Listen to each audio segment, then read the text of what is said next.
আসসালামু আলাইকুম। ফেলে দেওয়া অংশ থেকে এত সুন্দর করে শাক হয়েছে, কচু শাকগুলোর পাতা কত বড় বড় হয়েছে এবং এর ডগাগুলো দেখেছেন কত চিকন এবং লম্বা। এই ডগাগুলো মজবুত করতে বা মোটা করতে চাইলেই কিন্তু বাড়িতে তৈরি করা উপাদানগুলো দিয়ে সার তৈরি করা যাবে।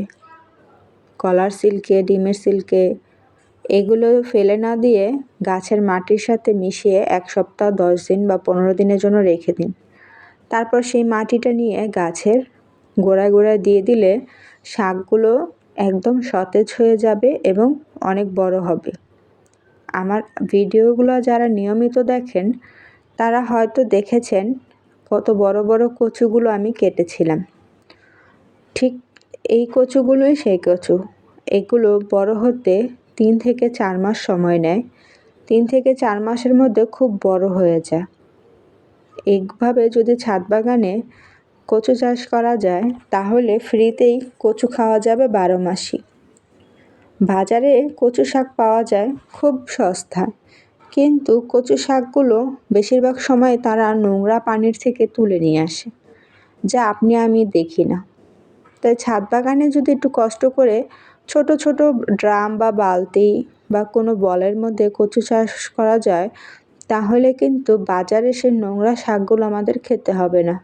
আমরা কিন্তু টাটকা, ফ্রেশ, একদম ভেজালহীন, রাসায়নিক সারমুক্ত কোনো প্রকারের কোনো খারাপ মাটিতে না হয়ে ভালো মাটিতে হওয়া সবজি খেতে পারবো। অনেকেই বলবেন এটা আবার চাষ করার কি আছে? অবশ্যই আছে।